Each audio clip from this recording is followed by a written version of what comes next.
Silence filled the library. Then someone turned the last page. Welcome to Marple Mysteries. I am your host, Harrington. Let me know your location in the comments. I love seeing this community map grow. You make every chapter more compelling. Let's read on. The sun filtered gently through the lime trees that lined the high street of Nether Hatchington, a quiet village nestled between the hills of Somerset. It was a Saturday morning, and the air was scented faintly with honeysuckle and the promise of rain. As usual, the village library opened at precisely 9 o'clock, punctuality being a virtue most fiercely guarded by its custodian, Mr. Timothy Nash. Mr. Nash was a man of habits. He wore tweed jackets year-round, believed strongly in the moral value of alphabetical shelving, and possessed an uncanny ability to remember who had borrowed what, when, and for how long. He neither welcomed nor discouraged conversation, merely tolerated it, but in his 15 years as Nether Hatchington's librarian, he had earned the grudging respect of villagers and the unspoken fear of teenagers overdue on their mystery novels. That morning, the library was set to host its modest monthly event, the Book and Biscuit Club, a gentle gathering of readers who sipped weak tea from floral cups and discussed novels in a manner that often bore little relation to their content. Miss Jane Marple was not a member, but she had agreed to stop by with a few cuttings from her garden, sprigs of lavender, some thyme, for Mrs. Fanshawe, the vicar's wife, who fancied herself a herbalist these days. Miss Marple arrived shortly, after 10, wearing her usual pale blue cardigan and straw hat, which bobbed gently as she walked. The door of the library stood ajar, a curious thing, given Mr. Nash's distaste for draughts. She stepped inside, noticing at once the silence. Not the usual hush of reverent readers, but a deeper quiet, thick and unnatural. There was no rustle of newspapers, no tapping of typewriter keys in the reference alcove. Only the tick-tock of the long case clock near the archives and the faint scent of polish mixed with something metallic. Then she saw him. Timothy Nash was slumped behind the lending desk, his head turned at an odd angle, spectacles askew on the floor beside him. A dark stain had seeped across the blotting paper beneath him, and a paperback copy of The Murder of Roger Ackroyd lay beside his limp hand, open to the final chapter. Miss Marple did not scream. She simply stood very still for a moment, eyes narrowed slightly. Then with a quiet efficiency she turned on her heel and walked to the door, where young Peter Ellis, the baker's apprentice, was tying up his bicycle. "Peter," she said softly, "would you be so good as to fetch the doctor? I believe Mr. Nash has had a most unfortunate accident. Or," she added with barely a pause, "something rather more troubling." By noon, the police had arrived. Inspector Craddock, newly assigned to the region and uncomfortably aware of Miss Marple's reputation, did his best to maintain authority. He asked questions, he sealed off the scene, he took statements. It was all very proper. But Miss Marple, seated with a cup of weak tea in the vicarage drawing-room, said quietly to herself, "It's never a coincidence, not with murder. And a man like Mr. Nash, well, he knew a great deal more than books." Outside, the village stirred with the news. At the post office, 2 ladies debated whether it had been poison or a blow to the head. At the pub, someone claimed to have heard raised voices in the library the night before. And at the greengrocer's, Mrs. Henshaw declared she had always thought Mr. Nash had a secret, though she couldn't say what it was. Miss Marple, however, said very little. She simply stared out the window at the quiet lane leading to the library, her knitting needles still in her lap. Because Miss Marple knew that in Nether Hatchington nothing ever just happened. There was always a reason. and someone, somewhere, had just removed the librarian from the shelves, permanently. The morning after Mr. Timothy Nash's body was discovered, a hushed tension fell over Nether Hatchington like a low mist, curling into every teacup and around every gatepost. People spoke in half-whispers at the grocer's, their heads tilting instinctively toward anyone who might have news. It wasn't every day, after all, that the librarian was found dead beside a Christie novel with blood on the blotter and a look of surprised reproach frozen on his face. By midday, Inspector Craddock had confirmed what Miss Marple had quietly suspected. Timothy Nash had not died of natural causes. Though no weapon had yet been found, the wound on the side of his head spoke plainly enough. It was blunt force trauma, delivered, the doctor believed, by something heavy and flat. The library had been closed and cordoned off, its shelves watched, over now not by Mr. Nash, but by a rotund constable named Barnes who dozed fitfully beneath the non-fiction section. Miss Marple, meanwhile, paid a quiet visit to the vicarage, ostensibly to bring Mrs. Fanshawe the sprigs of thyme she'd promised. But while sipping her tea with polite interest, she gently inquired about the Book and Biscuit Club's activities the previous morning. "Oh, it was a rather tame affair," said Mrs. Fanshawe, her eyes flicking to the window as though to check for eavesdroppers. "We discussed that ghastly modern novel, The Cement Garden, I think it was. Not my sort of thing, far too morbid. But Mr. Nash insisted we keep up with the times." Miss Marple's knitting needles clicked softly. "And did anything seem amiss?" Mrs. Fanshawe hesitated. "Well, Mr. Nash was a bit out of sorts, snappish. He nearly barked at poor Mrs. Pigeon when she asked for a second cup of tea. Quite unlike him, really." "Was he ever like anyone else?" Miss Marple said, more to herself than her hostess, and offered a small smile. It was not long before other fragments began to surface. Miss Marple, unlike Inspector Craddock, did not go door to door with a notebook. She simply strolled, appearing, to look at the flower beds or to examine lace in the haberdashery. People spoke freely to her because she was Miss Marple, and everyone knew she was a dear old soul who never forgot a birthday and always asked after your niece's rheumatism. From young Sally Greaves, who helped out at the library twice a week, and had dreams of becoming a writer, Miss Marple learned that Mr. Nash had been keeping the upstairs archive room locked for several days, unusual, as he'd always trusted Sally to fetch reference materials from there before. "Did he say why?" Miss Marple asked gently, as they walked together past the duck pond. "He said it was sensitive material being catalogued. But it was only old parish records, I thought. Births, deaths, marriages, nothing secret about those, surely." Miss Marple gave a thoughtful hum. "One never knows. Sometimes it's the oldest things that trouble us most." At the bakery, where she paused to buy a scone, she happened upon Peter Ellis, the same boy who had fetched the doctor the day before. "Terrible business, Miss Marple," he said, shaking his head. "They say he was found with a book in his hand. Can you believe it?" "Oh, yes," she replied. "And a curious choice, too, the murder of Roger Ackroyd. An interesting coincidence." Peter brightened. "Is that the one where—" "Oh, no, I shouldn't spoil it.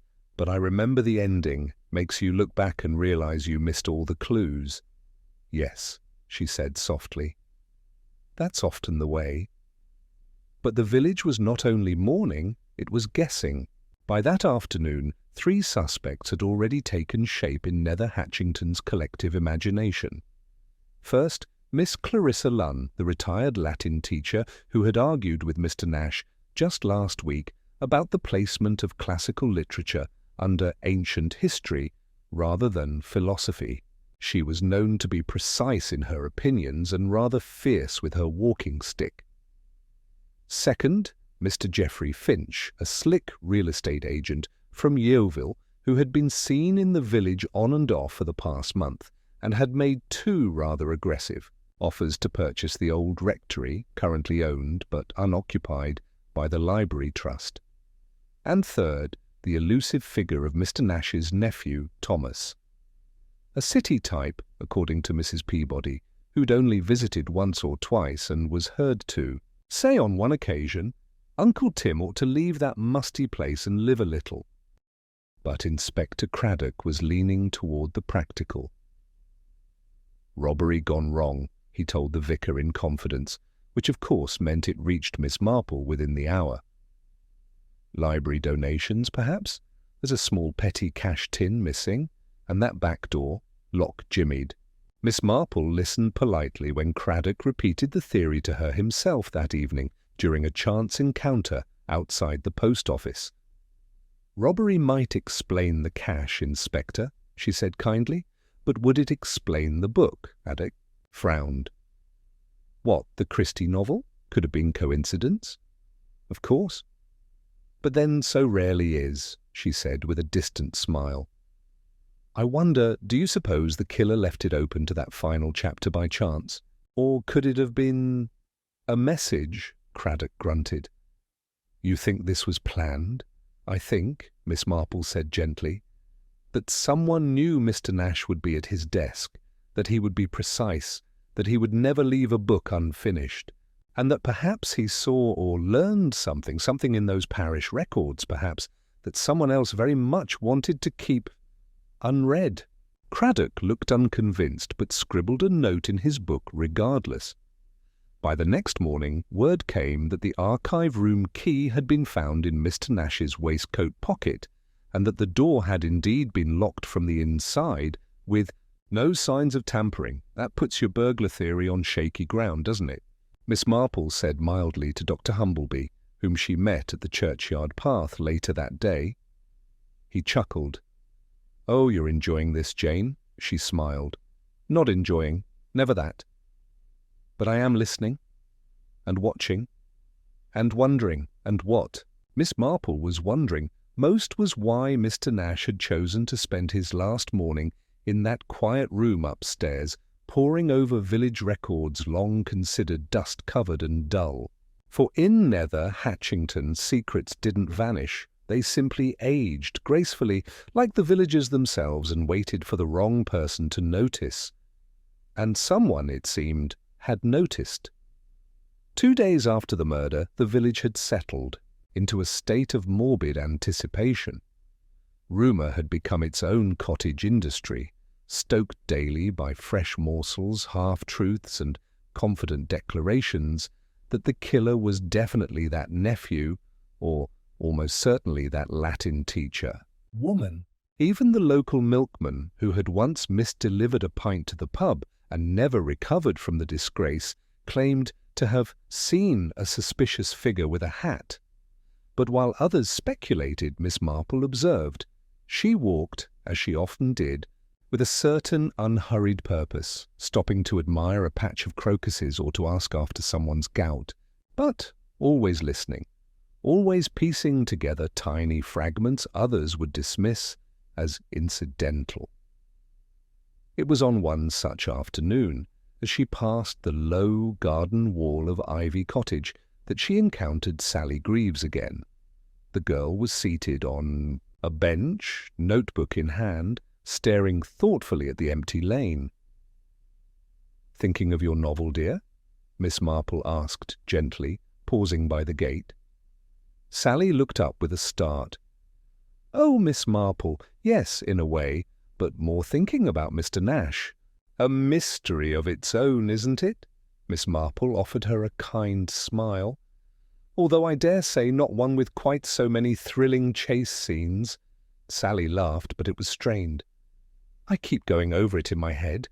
The archive room, he was in there the day before he died, locked it himself. And then after the book and biscuit meeting, he went back up again for hours. I thought he was just being Mr. Nash, you know. Obsessive about cataloguing." Miss Marple's eyes sparkled faintly. "I wonder, Sally dear, do you recall what he was working on? Anything unusual?" Sally bit her lip. "Well, it was something about the old estate records. The McAllisters' bequest, I think. That family owned most of the village in the 19th century, didn't they?" "Indeed," Miss Marple murmured, "and rather a scandalous history, if memory serves. A younger son who ran off to Canada after a duel, and a daughter who vanished under most curious circumstances. I asked Mr. Nash if he'd found anything interesting," Sally continued, lowering her voice instinctively. "And he said, and I remember this exactly, 'There's more to a ledger than numbers, Miss Greaves. Sometimes the margins hold more truth than the entries.'" Miss Marple stilled. "The margins, "That's the thing," Sally said. "I tried to look through the same ledger yesterday. Constable Barnes let me in for 5 minutes, and a page was missing, torn clean out." Miss Marple's brow furrowed slightly. "Do you remember which?" "It was marked 1896, that's all I could tell. The whole leaf was gone like someone had taken a razor to it." Miss Marple thanked her and continued on her walk, but her mind was now thoroughly occupied. A torn page, a locked room, a man struck down in the very place where village memory was kept. Not for the first time she considered how dangerous histories could be, especially in a place like Nether Hatchington, where old secrets had a way of hiding in plain sight. Later that evening, Miss Marple took tea with Reverend Fanshawe, who, though distracted by a sermon he was struggling to finish, was easily drawn into conversation about the McAllister family. "Oh yes, the McAllisters were practically the aristocracy around here once," he said, stirring his tea so vigorously it sloshed. "The last of them died out before the Great War, I believe. Or so we thought." "So you thought?"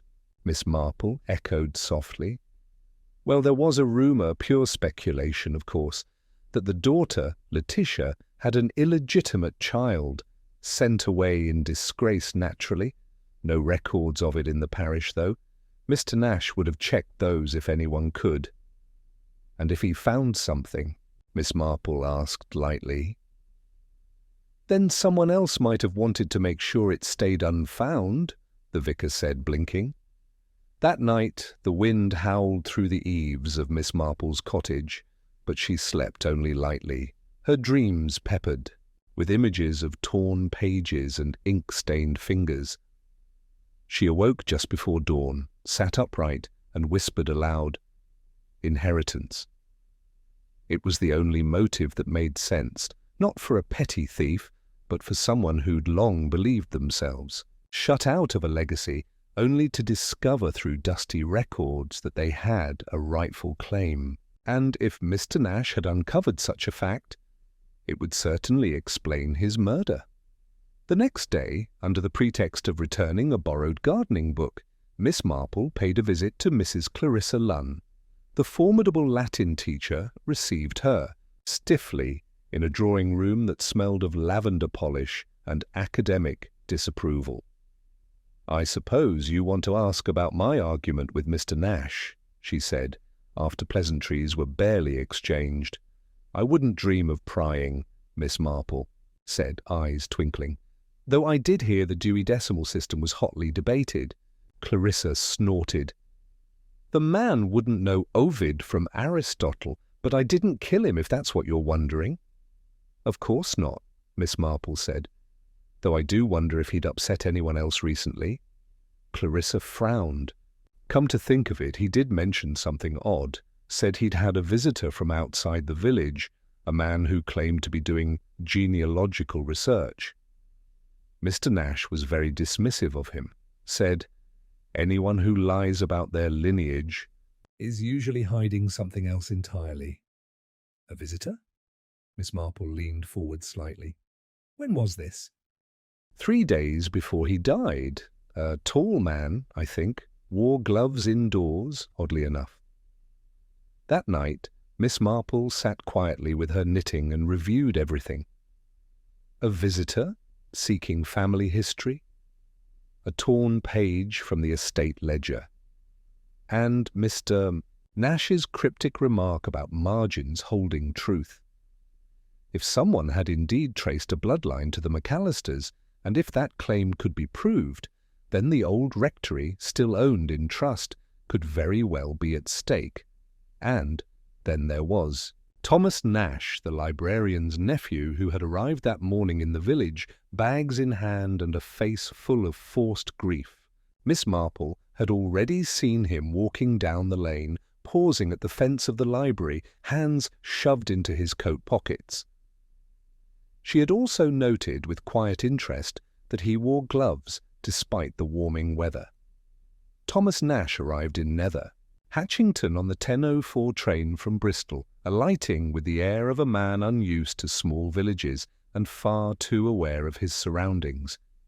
He carried a neat leather valise, his coat crisply pressed, and wore gloves that seemed more fashionable than practical for the time of year. At the station, he paused briefly to light a cigarette, though he didn't smoke it, and glanced at the village map affixed to the wall, as if to remind himself of where he was heading. From her window across the street, Miss Marple watched him with a mild expression and a mind that moved much more quickly than her knitting needles. She had already received word from Mr. Trent at the post office that the nephew had shown up at last, looking for answers, or perhaps something else. Miss Marple had long known that timing was rarely coincidental. His arrival, so precisely, timed after his uncle's death and the increasing stir about the torn estate records, carried a scent of something less than mourning. By noon, Thomas was seen speaking with Inspector Craddock outside the library. Though the doors remained padlocked, Craddock had agreed to walk him around the building, pointing out the locked rear entrance and the unbroken windows. Strange thing. Burglary with nothing stolen, Craddock muttered, watching the young man's reaction closely. Thomas raised an eyebrow. "You're sure nothing was taken? I understood from the papers that the petty cash was missing." 18 shillings and 3 pence, Craddock replied. "Hardly worth a man's life." "No," Thomas said quietly. "No, I suppose not." Craddock studied him for a long moment. "When did you last speak to your uncle, Mr. Nash?" Thomas gave a little shrug, attempting nonchalance. "A few months ago. We weren't particularly close. He preferred books to family, if you'll forgive me." "I've heard that before," Craddock said, jotting something in his notebook. "And your reason for coming now?" "I received a letter from his solicitor," Thomas replied smoothly. "Apparently I'm the executor of his estate, or was. He didn't have much, I expect, beyond dusty books and a fine collection of grudges." Craddock snorted, then looked up as a voice called from the lane. "Inspector, I hate to interrupt, but I've brought you the rhubarb you requested for your wife." Miss Marple approached with a small wicker basket, her smile as soft as her tone. "Miss Marple," Craddock said, both wary and amused, "you do have a knack for timing." "One tries," she said sweetly. Her eyes passed over Thomas Nash, registering the set of his jaw and the faint hesitation in his stance. "You must be Mr. Nash's nephew," she added. "I'm so sorry for your loss. Your uncle was a unique fixture in our village." Thomas smiled tightly. "Thank you. It's always odd, hearing how others viewed someone you hardly knew." "Yes," she said, tilting her head just slightly. "Though sometimes others see more than we do, especially when it comes to family." After a moment's pause, Thomas nodded politely and excused himself, heading toward the lodging house where rooms had been hastily arranged. Craddock watched him go, then glanced sideways at Miss Marple. "What's your read on him, Jane?" "Oh, I wouldn't presume," she said, "though he strikes me as someone very aware of appearances." "And yet—" She trailed off, then added, "Did you notice his gloves?" Craddock gave a skeptical grunt. "You and your gloves again. You said the same thing about the mystery man Mr. Nash spoke with." "Yes," Miss Marple said calmly. And I rather think it might be the same person. The inspector raised an eyebrow but said nothing. Instead, he turned and muttered, I'm having that archive room examined properly tomorrow. Something about this smells wrong. The next morning, under supervision, Constable Barnes and 2 men from the county archives opened the library's upstairs room. It was a cramped, timbered space with dust-coated windows and the scent of old leather and mildew. The ledgers had been carefully catalogued. Mr. Nash had been thorough in all things, but one volume still lay open on the desk, its ribbon marker fluttering in the draft. The torn page had been from the 1896 record, just as Sally Greaves had said. Barnes frowned at the binding. Clean cut, he said. Not a tear. Something sharp did this. Craddock nodded, arms folded. Like a razor or paper knife. Nothing left behind, though. Not that we can find, Barnes replied. Though what's this? He reached beneath the desk and withdrew a sheet of paper, creased and folded twice. It had been wedged between the cabinet and the wall. Craddock took it carefully, unfolding it with gloved hands. The paper was a copy, a typed extract of something older. At the top, in Mr. Nash's neat hand, was written, McAllister Estate Ledger, Note on Unregistered Birth. The extract read, March 12th, 1896, Miss L.M. recorded to have delivered child at Hawthorne Cottage under care of Nurse Edwina Trent. Name of father unlisted. Child to be placed under guardianship of Miss Beatrice Finch. Payment arranged through trust. Craddock whistled. Well, well. Finch? Miss Marple's voice came from behind him. She had arrived, of course, at the precise moment such things required her presence. That's a name of interest. The estate agent? Craddock asked. Yes, she said. Geoffrey Finch, he's been sniffing about the old rectory lately, trying to buy it for development. He's a great-nephew of Beatrice Finch, I believe, which makes this rather more complicated. Craddock gave her a long look. You think he found this out? I think Mr. Nash found it out first, Miss Marple said. And I think someone else knew or suspected and wanted to ensure it never came to light. If this birth was genuine, the child, if still alive, might have a claim to the McAllister lands. That includes the rectory. That makes Finch's interest personal. Craddock shook his head. Too many threads. Yes, she said quietly. But they're starting to twist together. That evening, in the quiet of her parlour, Miss Marple reviewed her notebook. It was not full of clues as Craddock's was, but rather of people, their habits, their flaws, their silences. Mr. Nash had been brusque and lonely, yes, but also diligent. A man who catalogued more than books, who had secrets in his care, secrets rooted in the very foundation of the village. Someone, perhaps Thomas, perhaps Finch, perhaps another, had learned what he found. And someone had killed him to bury it again. But Miss Marple knew the truth, once uncovered, had a way of surfacing again, even if only in the margins. It was a damp, sullen morning in Nether Hatchington, with clouds hanging low over the village like a shawl of grey wool. The rain hadn't yet begun, but the air was heavy with the threat of it. In the tea-room there was more talk of murder than muffins. "He was poking about again this morning," whispered Mrs. Peabody, her spoon clinking into her saucer with unnecessary drama. "That Finch man, down by the rectory gate, same as yesterday, walked back and forth like he owned the place. Dreadful energy." Miss Marple, seated unobtrusively 2 tables away with a pot of Earl Grey and her latest patch of baby blue knitting, absorbed the conversation without comment. She had grown rather fond of the way gossip travelled in the village, like ivy creeping. A long stone, quiet but tenacious. Everyone knew everything eventually. The key was knowing when they knew it. She left the tea room shortly after, nodding to the baker's wife and exchanging a few pleasant words with the butcher's daughter, and made her way across the green to the church. Reverend Fanshawe had kindly offered her access to the old vestry archives, a collection of parish records, photos and letters that Mr. Nash had, according to his meticulous notes, cross-referenced as part of his recent work.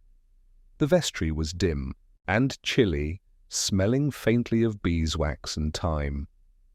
Reverend Fanshawe left her with the key and a promise to return in an hour. Miss Marple moved with delicate purpose through the drawers and boxes. She sought not the obvious, but the peripheral, the things easily dismissed, and after a patient half-hour she found something. A yellowed envelope marked 1896, confirmation candidates and parish photographs.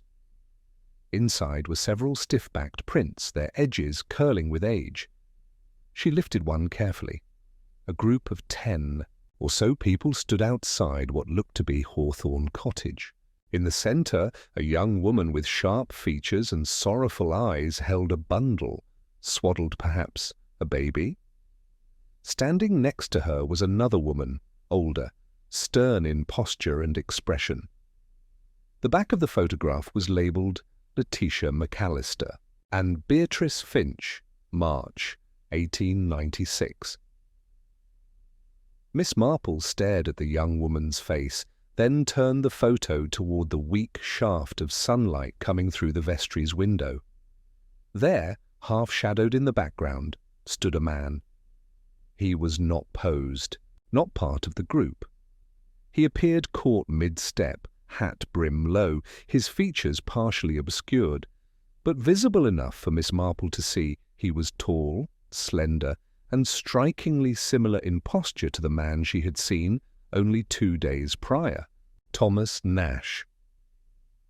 Her breath caught lightly, not from fear, but the cold thrill of a puzzle piece sliding neatly into place. Later that day, Inspector Craddock called upon her. He had, at last, received word from London regarding Thomas Nash. "You were right," he admitted, accepting the tea she offered with a sigh. "Or at least your suspicions weren't unfounded." "Oh," Miss Marple prompted with a gentle smile. "He's not who he says he is. There is no Thomas Nash listed as Timothy's next of kin. No birth certificate matching the particulars he gave. The solicitor in Bristol completely fabricated, clever forgery. He used an abandoned property registry number to make the correspondence look official." Miss Marple stirred her tea slowly. "Then he isn't Timothy Nash's nephew?" "No.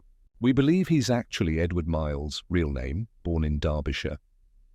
Records show he worked in estate law for some years.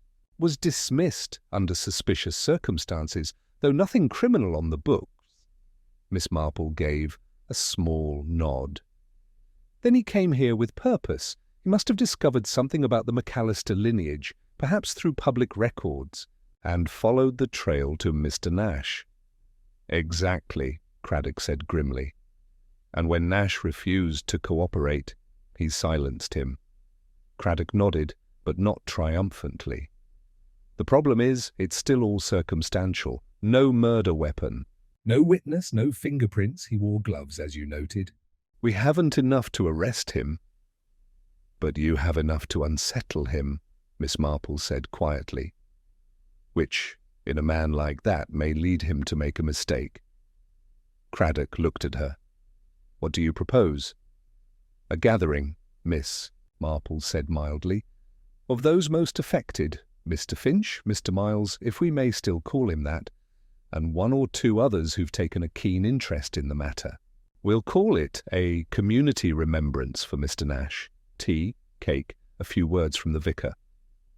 And perhaps," she added with a flicker of dry amusement, "a slip of the tongue." Craddock leaned back. "You think one of them will say something?" "Oh." "I don't," said Miss Marple. but I think one of them might react." The gathering was held in the library's front garden 3 days later. The crime scene had been officially cleared and the doors remained closed, but the space outside was decorated with modest floral arrangements. A table was set with refreshments, and villagers milled politely in the drizzle under large umbrellas. Miss Marple stood beneath a lilac tree with a clear view of all present.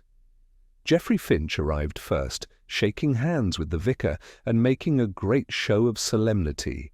He wore an expensive overcoat and brought a bottle of wine for the trustees when all this unpleasantness is behind us. Mr. Miles, still going by Nash, arrived 15 minutes later.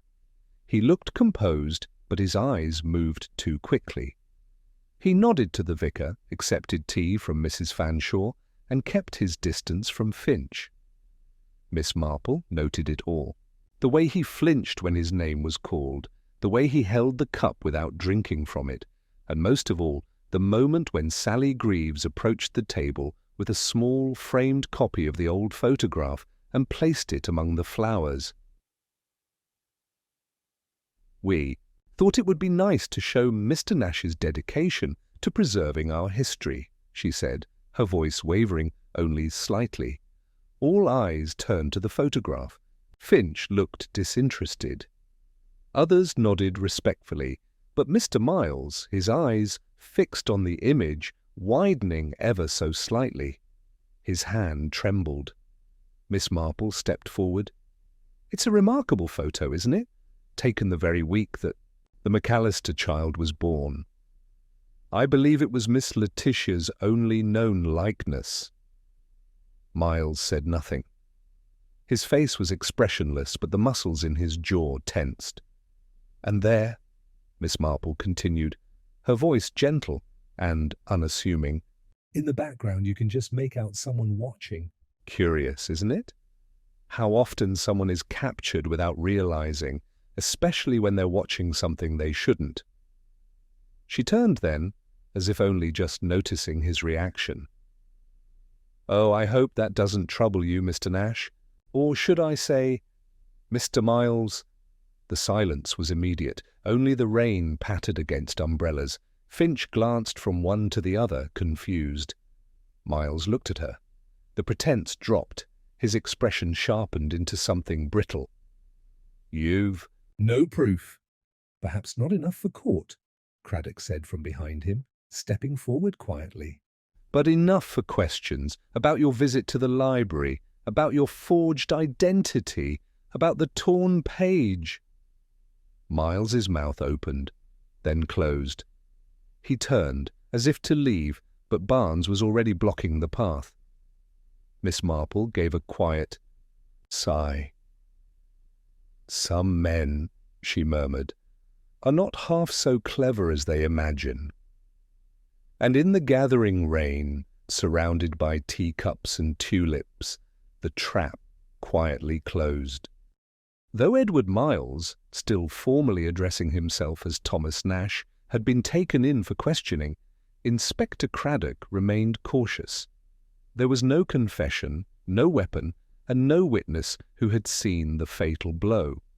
What they did have was a man living under a false name linked to a torn page in a historical ledger, a photograph that placed him near the crux of the scandal, and a librarian who had, by all accounts, discovered something inconveniently illuminating just before he died. And still something gnawed at Miss Marple, not the guilt of Miles, no, that had become plain, if not in his words, then certainly in his eyes, but in the neatness of it all. It was almost too tidy.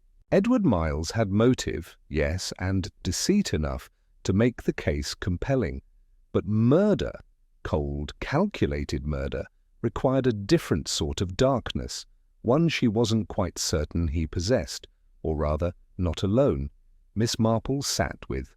This unease the morning after the remembrance gathering, her cup of tea cooling beside her, her knitting untouched. The threads of the mystery still tangled beneath her thoughts. She needed to see something no one else had bothered to check. By mid-morning, she was walking back to the vicarage to ask Reverend Fanshawe a small favour.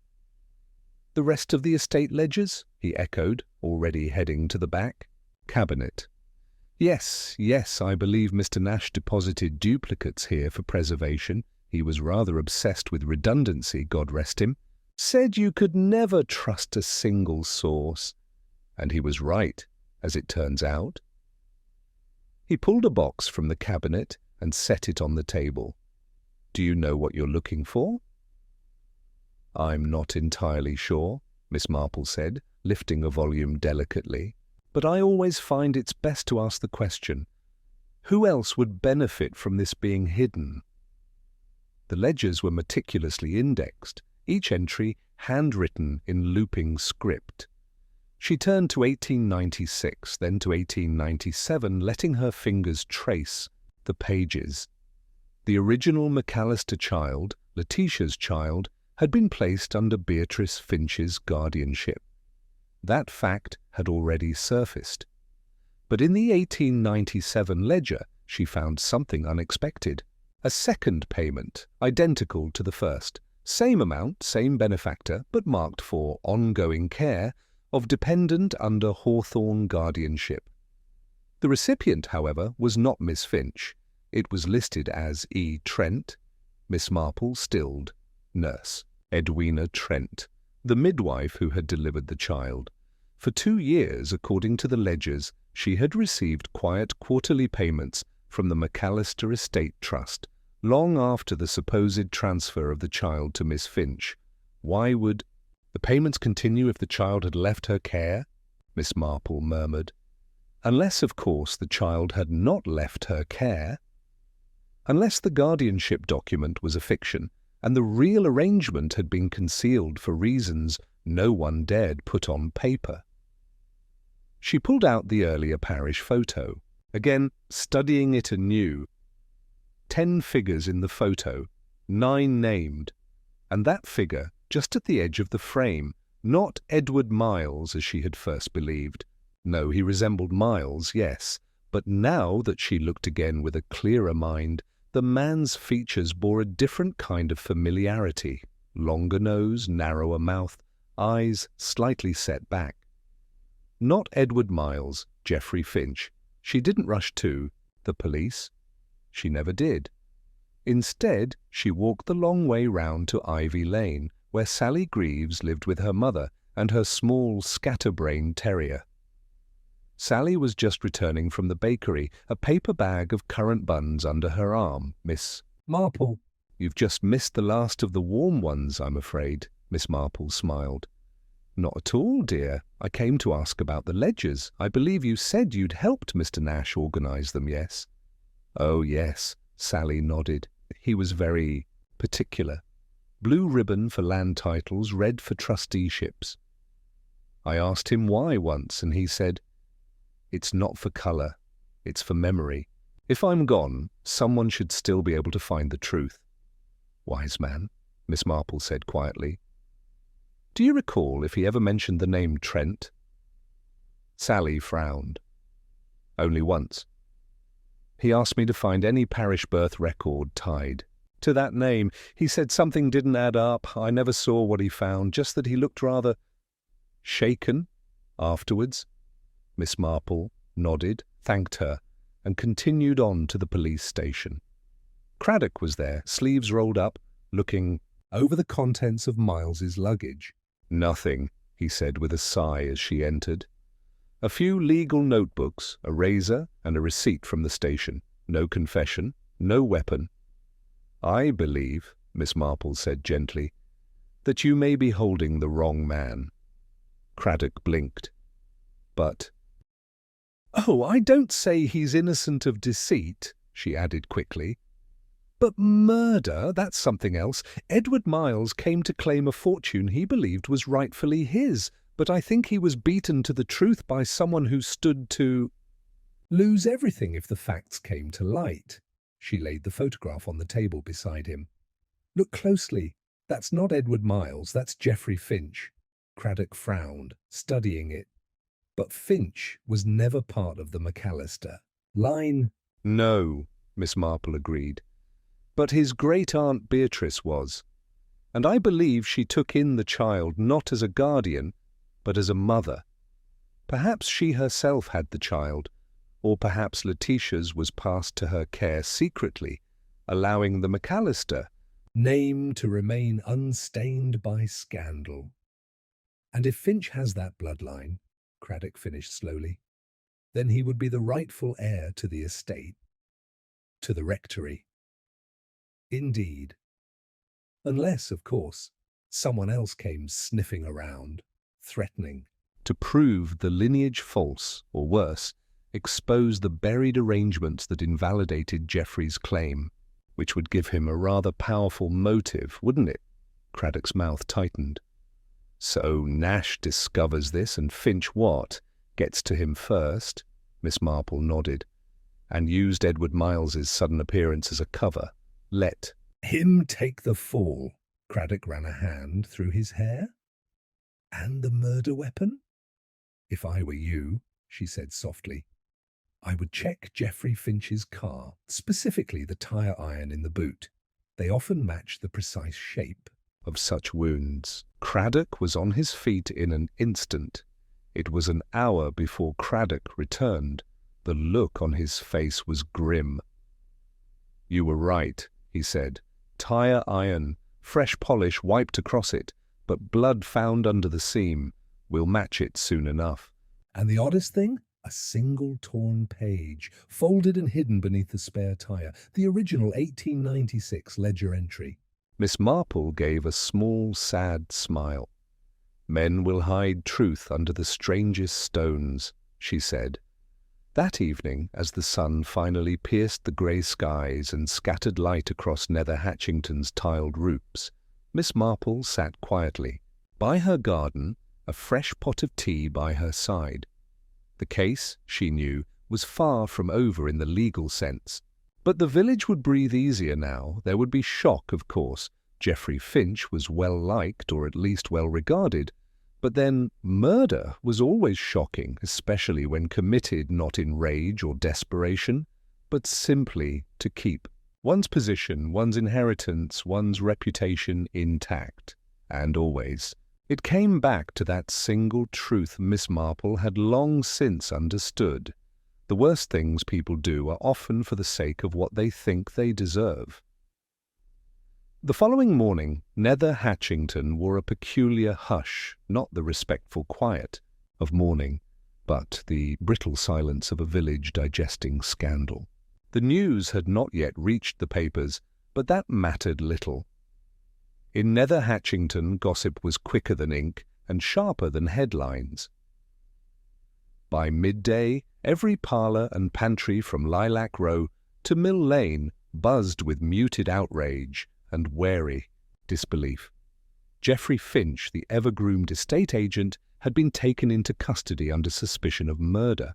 A Finch, raised in the village, a man who wore cologne and carried a leather-bound notepad.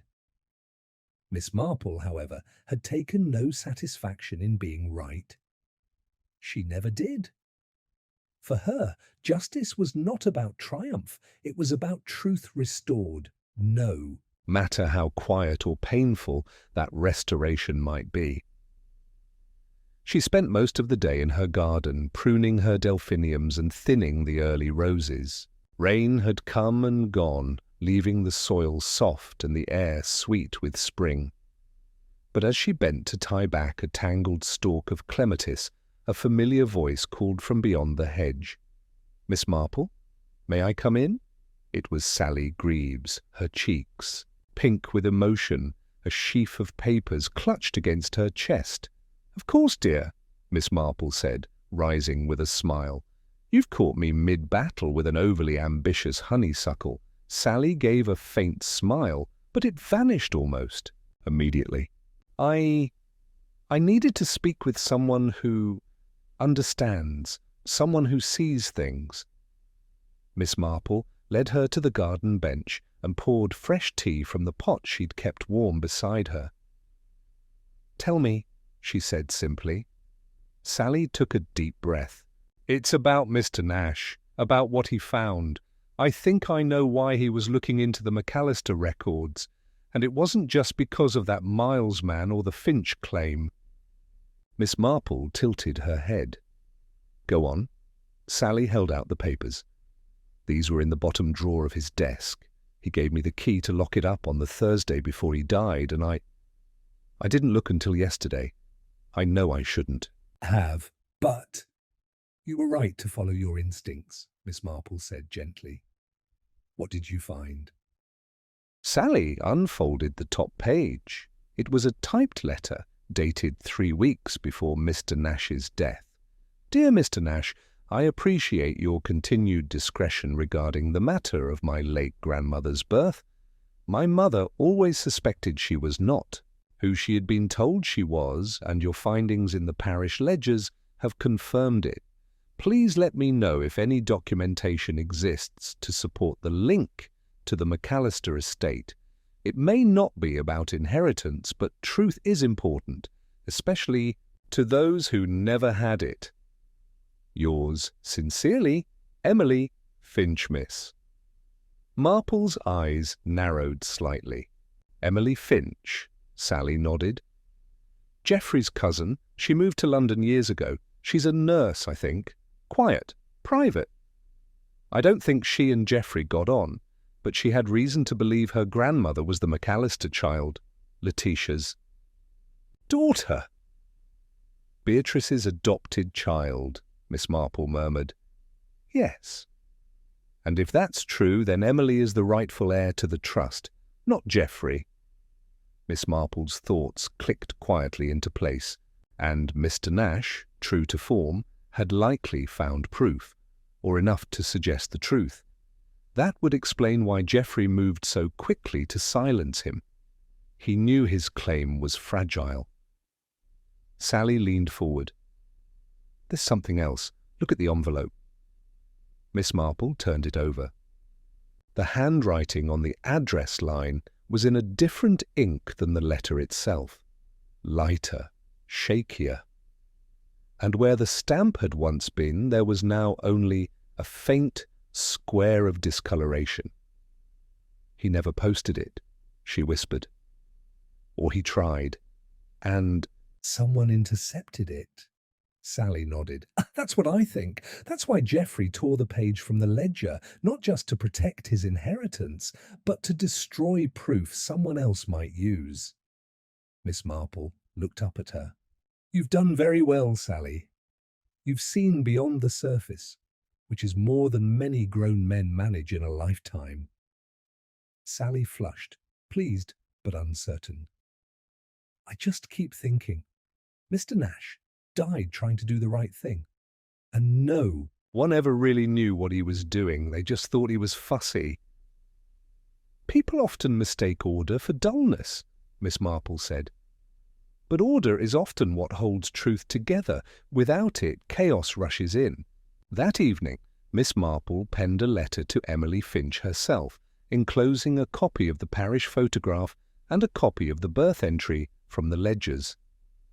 She explained the circumstances delicately, without mentioning murder outright, but made it clear that the truth Emily had sought had nearly been lost forever. She sealed it carefully and walked to the post box herself, dropping it in with a gentle clink. By the time she returned, a figure stood waiting on her path. Inspector Craddock, hat in hand, expression thoughtful. I've just returned from questioning Finch, he said, without preamble. He's talking, not quite confessing, but he's nervous, very nervous, and I believe he's slipped. Oh? Miss Marple prompted mildly.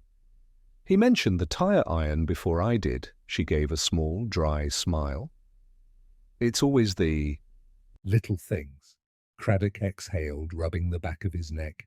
I still can't believe it. Finch seemed like a man in control, polished, professional. And yet he committed the oldest crime for the oldest reason, she said. Pride. He couldn't bear to lose what he believed was his birthright. And when Mr. Nash threatened. "That illusion with truth," he struck. Craddock nodded. "You were right about Miles, too. We've confirmed his identity and his motive. He was desperate, but not violent. He may have lied, but he didn't kill." "He was convenient," Miss Marple said. "A decoy, a distraction. Finch used him well, but in doing so, made the mistake of assuming others wouldn't see beyond the obvious." Craddock gave her a look of genuine respect. "You've untangled it all, as always."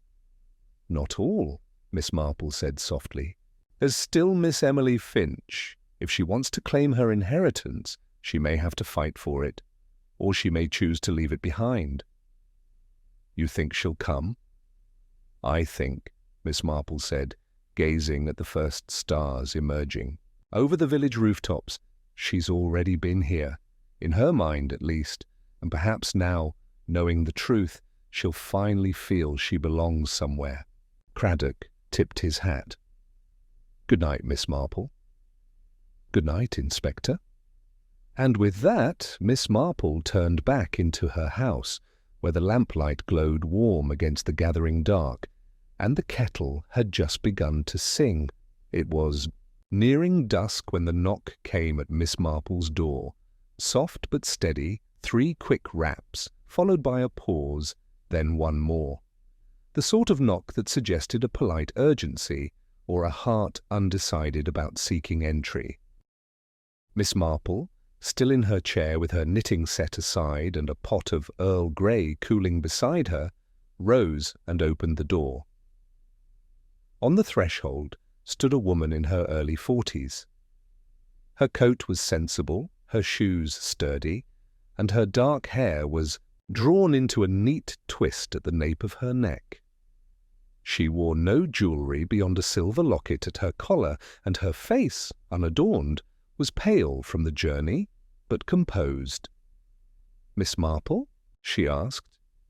"Yes," came the calm reply. I believe you wrote to me. My name is Emily Finch." Miss Marple's eyes softened with recognition, though she betrayed no surprise. "Of course, my dear. Do come in. You must be tired after your journey." Emily stepped inside, glancing around with quiet curiosity. The room was modest and warm, with the smell of lavender polish and something faintly lemony from the kitchen. She sat when offered, removing her gloves with deliberate care. "I wasn't certain I'd come," she admitted. "But your letter—" "And the photograph. They stirred something I couldn't ignore." "I hoped they might," Miss Marple said, pouring fresh tea. "Sugar? Lemon?" "Lemon, please. No sugar." Emily accepted the cup with steady hands. "I always wondered, you know. My grandmother, Beatrice, was kind, fierce too. But there was a sadness to her.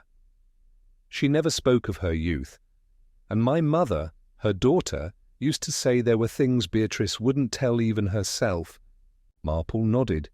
"Truth can be like that, buried so long it begins to feel like myth, until, of course, someone like Mr. Nash comes along and brushes away the dust." "I'm sorry he died," Emily said, eyes lowered. "I read the reports in the local paper on the way here.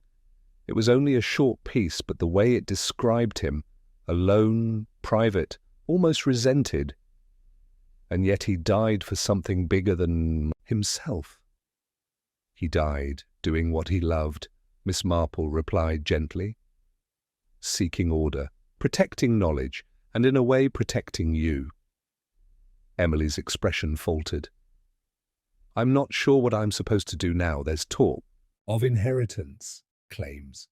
A solicitor contacted me this morning after your letter reached the trustees. I may be asked to challenge Geoffrey's claim in court, but I don't want the rectory. I never did. What I do want is the truth to be known, not just legally, but in the village, in the story." Miss Marple regarded her carefully. "Then perhaps—" "It's time for the truth to be spoken plainly." The next day, word spread that Miss Marple was hosting a quiet garden tea for close friends and those affected by recent events. Invitations were issued in her neat hand, but no one failed to understand the meaning. It was, in the polite terms of Nether Hatchington, a reckoning wrapped in a tea towel. Sally Greaves arrived first, carrying a sponge cake and looking faintly awed. Then Reverend Fanshawe and his wife, followed by Inspector Craddock, still dusted, with trained soot. Geoffrey Finch, of course, was notably absent, still held at the county jail pending formal charges. When Emily Finch arrived, there was a momentary ripple through the small assembly. She stood by the garden gate for a moment, then walked forward with quiet dignity, her head held high.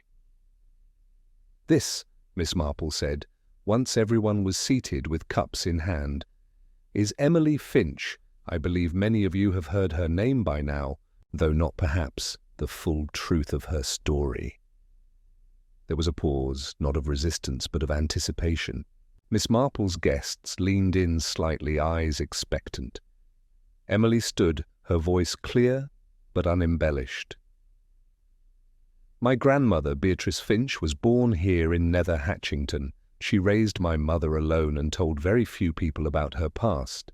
But recently, thanks to the work of Mr. Timothy Nash and others," she gave Miss Marple a glance, "I've learned that Beatrice was not just a guardian, but in all likelihood the natural daughter of Letitia McAllister, the child of scandal hidden through careful arrangements." There was a slight stir, but no gasp.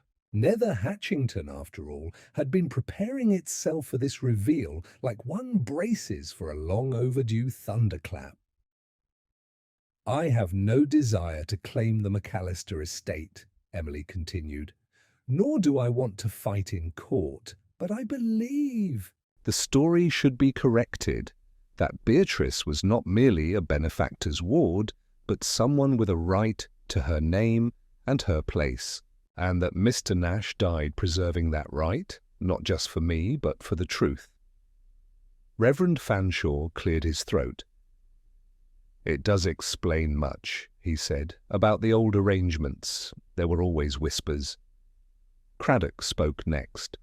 "We've uncovered enough evidence to suggest that Geoffrey Finch became aware of Emily's background weeks before Mr. Nash's death, that he feared the truth would undo his inheritance, and that when Edward Miles appeared, himself chasing a separate claim, Geoffrey saw an opportunity. He let Miles distract attention while he removed the greater threat." Miss Marple added softly, "and buried the truth once more beneath Page's blood and silence." A long moment passed. The garden was filled only with birdsong and the faint clink of teacups being set down. Then Mrs. Fanshawe, of all people, stood and said briskly, "Well, I always liked Beatrice Finch, and scandal or no, it seems to me this village owes her legacy a bit more kindness than we ever gave her. If her granddaughter wants to walk the green and hold her head high, I say let her."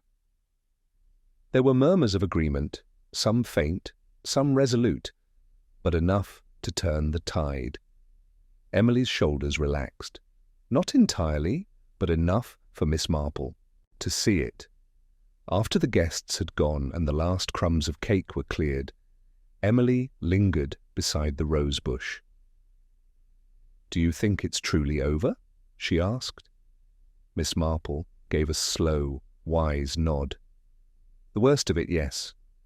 But truth, once uncovered, is like a seed. It may take root where you least expect, and it may bloom slowly, but it does bloom." Emily smiled. "Would you mind if I stayed a few more days, just to walk the village? See what she saw? I think your grandmother would have liked." "That very much," Miss Marple said, "and I think Mr. Nash would be quite pleased." They stood in silence a while longer, watching as the first stars emerged in the clear spring sky. The air smelled faintly of chamomile and the earth after rain, and in the quiet peace of the garden it was not hard to believe that truth had finally found its place in the village.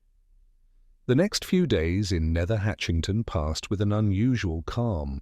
The library remained shuttered, its windows dark and locked, but life resumed its careful rhythm.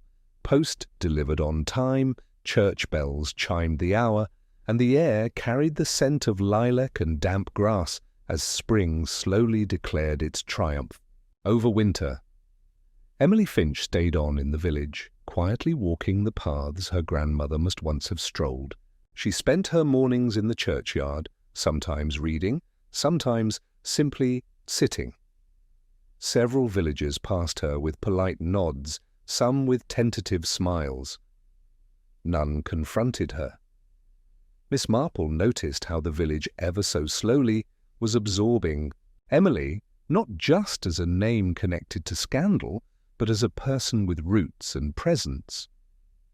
Miss Marple herself had taken to sorting through a stack of correspondence she had collected in the wake of Mr. Nash's death. Most were inconsequential, notes of condolence, a few complaints about the library's closure, but one letter stood out. It was addressed in an unfamiliar hand and postmarked from a solicitor's office in Taunton. The contents were brief. Dear Miss Marple, Mr. Timothy Nash made arrangements several months prior to his death to lodge a sealed envelope with our firm to be released only in the event of his passing under suspicious circumstances. Given current developments, we believe now is the appropriate time to release its contents to you. Please find enclosed the original document as per his wishes. Yours faithfully, Joseph C. Renfrew. Solicitor Miss Marple unfolded the second sheet carefully. It was written in Mr. Nash's unmistakable hand, precise, controlled, every line perfectly aligned on the page. To Miss Jane Marple, if this reaches you, then I am likely dead, and not by accident or time. I hope I am wrong. I often am, though not, I fear, in this matter. You must understand that I never intended to meddle in affairs not my own. But I stumbled upon something quite by chance while reorganizing the McAllister Estate archives, a name that appeared too many times to be coincidence. Beatrice Finch. It began with a payment, then a letter, undated, unsigned, but suggestive. It spoke of guardianship, but also of blood. I came to believe Beatrice was more than a caretaker. I believe she was the child's true mother, or, at the very least, complicit in a deception meant to preserve Letitia McAllister's reputation. And then, a week before writing this, a man visited me. He introduced himself as Thomas Nash, my nephew. But I have no such nephew. He asked pointed questions. Too many. I suspect he was chasing a claim. A second visitor came days later, Geoffrey Finch. He was more subtle, more dangerous. He offered a donation to the library. I declined. I have hidden a copy of the original McAllister ledger entry in a place only someone like you might think to look. The hollow of the second encyclopedia volume in the top left stack of the local histories shelf. M for McAllister. I doubt the police will bother searching books. If I have died suddenly, please don't accept the simplest answer. With respect, Timothy Nash, Miss. Marple read the letter twice. Then once more, slowly. The tone was exactly as she remembered him, restrained, exacting, unassuming. And yet beneath the reserve lay a quiet desperation, a man aware that knowledge might cost him dearly and determined to pass it on regardless. Without delay, she telephoned Inspector Craddock. "I assume this is the part where you tell me I missed something crucial?" he said, half resigned, half amused. "I wouldn't presume," Miss Marple said pleasantly. "But I am about to visit the library, and I think you might want to accompany me." Craddock, ever a dutiful man, arrived 10 minutes later with the constable and the keys. The heavy door creaked open, releasing the familiar scent of dust, paper, and lemon oil polish. Miss Marple walked with quiet purpose to the local histories Shelf. The volumes sat untouched, spines faded, titles etched in gold. She pulled down the second encyclopedia labelled M.O., and with Craddock watching closely, opened it. Inside, neatly cut and hollowed into a recess, was a brown envelope. She handed it to Craddock, who opened it carefully.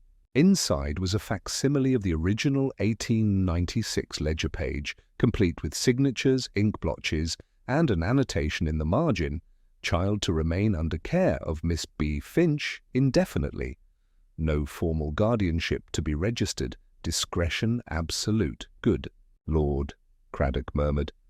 "He had the proof all along," Miss Marple nodded. "He knew what it meant. He just didn't realize how dangerous it was to hold." Craddock closed the envelope and exhaled slowly.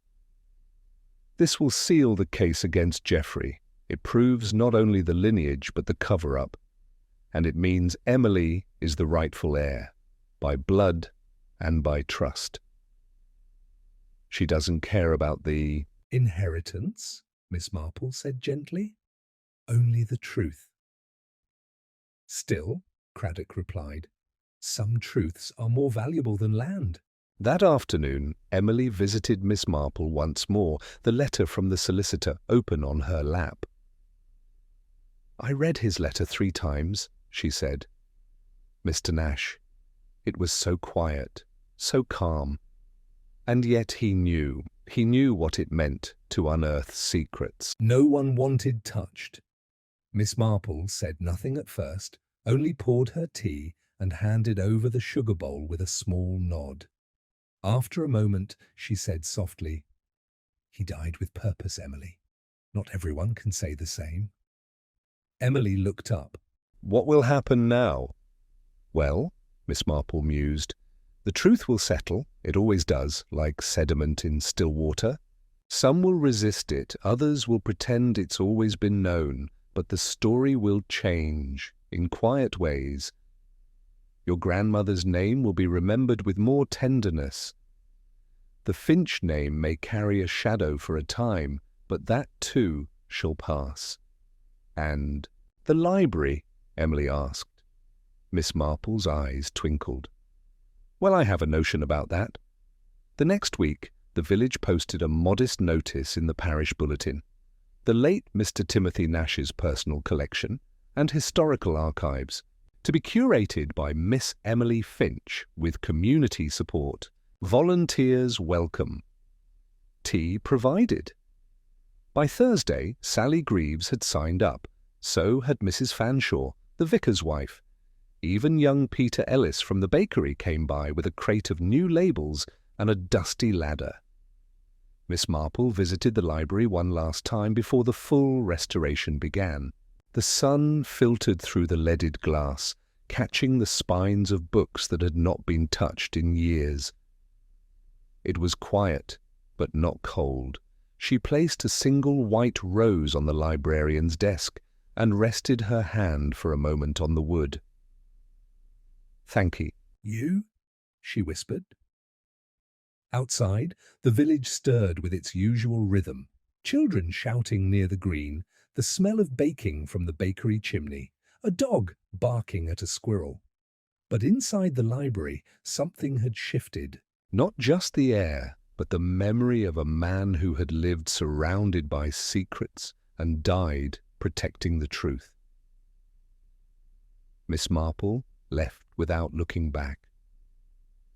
Some chapters, she knew, were best closed gently. The hedgerows of Nether Hatchington were in bloom, dusted with early summer blossoms as though the village itself were breathing a little easier.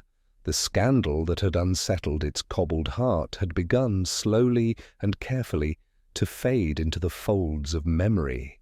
It would not be forgotten, no murder ever truly was, but it had softened at the edges, its sharpness dulled by time, tea, and the comforting return of routine.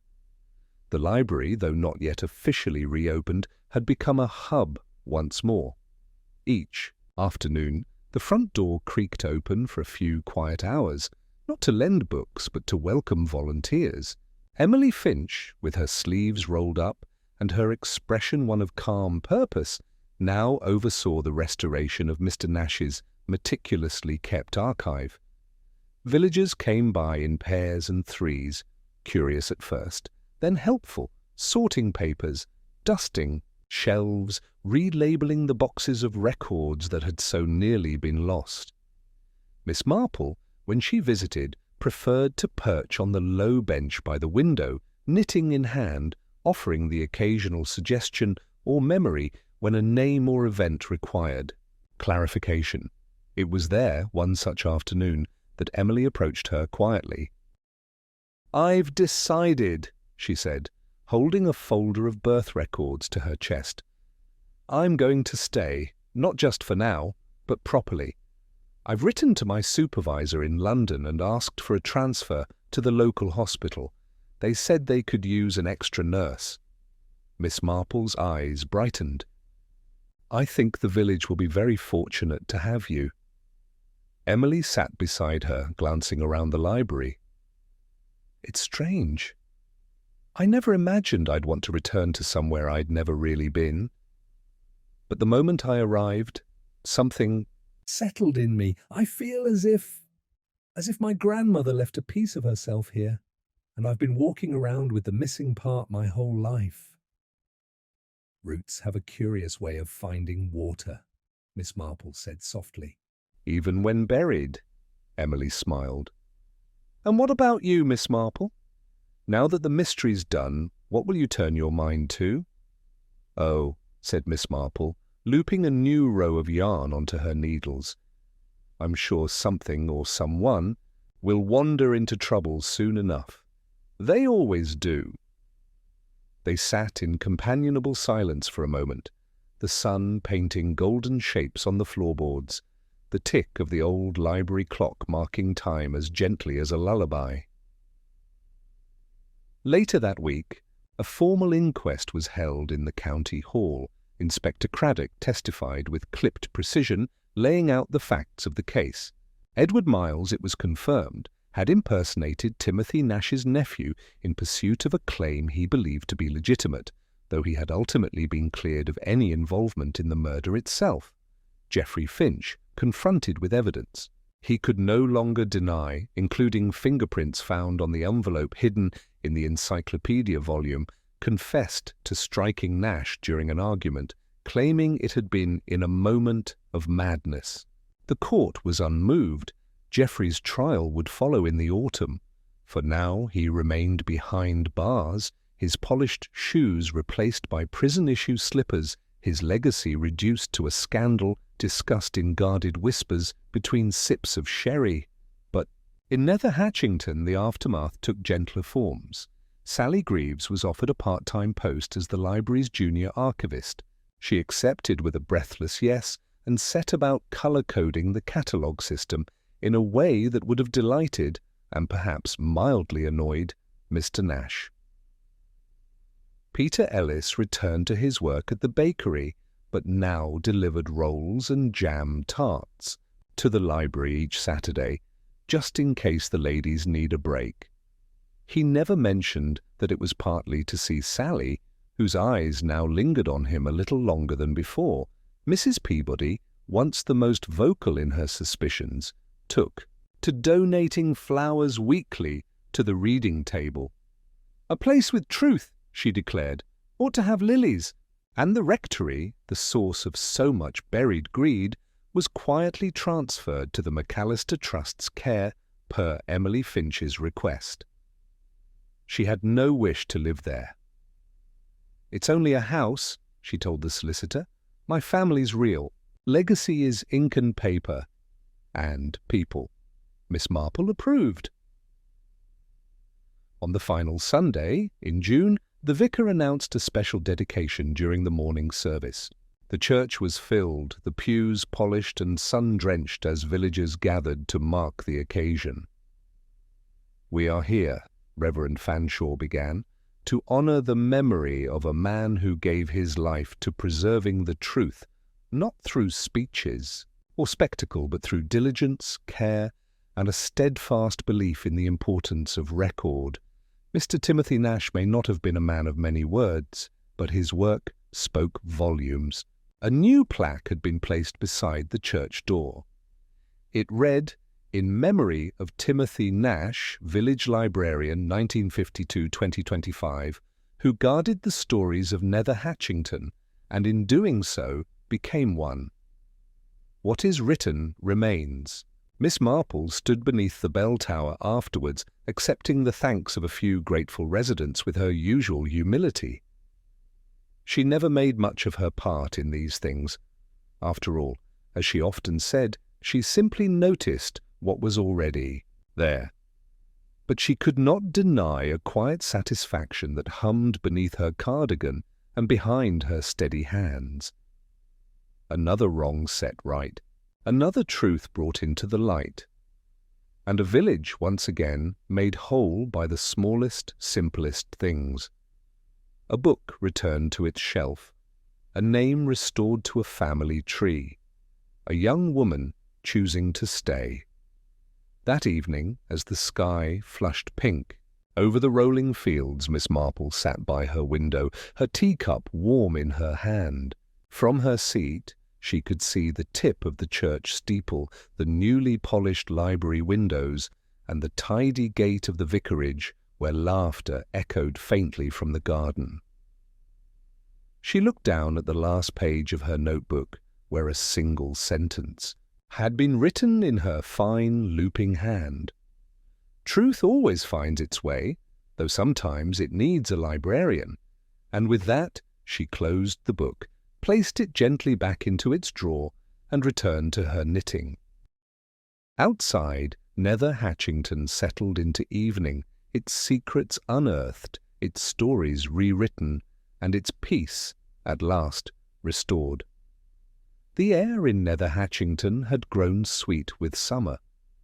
Bees hummed lazily over the herb garden behind Miss Marple's cottage, and in the distance the slow clatter of cricket balls echoed over the green.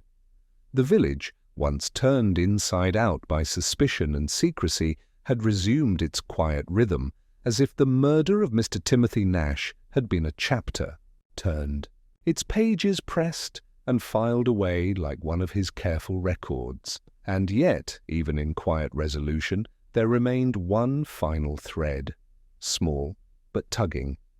It was Emily Finch who brought it to Miss Marple just 2 weeks after the plaque was mounted at the church, and Geoffrey Finch formally confessed in court to the fatal blow that killed Mr. Nash. They sat in the library, now freshly dusted and humming with renewed purpose, at the same table where Mr. Nash once sipped lukewarm tea and corrected decimal errors with patient sighs. Emily set down a slip of paper across from Miss Marple. "I found this yesterday, tucked inside the cover of the local census book. It's in Mr. Nash's handwriting, but it doesn't match anything in the official records." Miss Marple adjusted her spectacles and read the single line. One secret remained. The truth was never just in blood, but in choice. Emily watched her with cautious curiosity. "Do you think it meant something more? That there's something else he discovered before he died?" Miss Marple tapped the paper thoughtfully. Yes and no. She looked up at Emily, her eyes kind but sharp as ever. Mr. Nash was a man who loved precision, but he also understood something else, that not every truth is meant to change lives or settle claims. Some truths are for peace, for understanding, not for courtrooms or headlines. Emily frowned gently. "But what truth?" Miss Marple leaned back in her chair. "I believe Mr. Nash discovered that Beatrice Finch wasn't the biological mother of the child, but chose to raise her as her own. Perhaps Letitia McAllister, desperate to avoid disgrace, handed her child to Beatrice under the cover of secrecy. But rather than simply serve as guardian, Beatrice became that child's mother. In every way that mattered, she gave her love, protection, and a name. Mr. Nash may have found contradictory entries, conflicting timelines, or a baptism record that didn't align, but he chose not to publish them. "Why not?" Emily asked softly. "Because," Miss Marple said, "he saw the greater truth, that lineage might define inheritance, but love defines legacy. He knew your grandmother wanted to protect the child, and he respected that more than he respected the technicalities." Emily was quiet for a long time. Then she smiled, a small, grateful smile. "So in the end, he chose to protect me too." Marple nodded. "In his own way, yes, by preserving the story that mattered, and perhaps leaving just enough of a trail for someone like you to know he saw you clearly." Outside, a child laughed in the distance. The world continued. Emily folded the slip of paper and slid it into her pocket. "Then I think that's the final word. Not blood, not betrayal, but choice." Miss Marple smiled gently and lifted her teacup. "To the truths we choose to carry." They sat in companionable silence, surrounded by the smell of old books, polished wood, and 1,000 forgotten secrets that no longer needed to be solved, because in the end, the librarian who had checked out permanently had left behind something far more enduring than an inheritance. He left a story, and Miss Marple, ever the quiet custodian of human truth, had once again ensured it reached the right hands.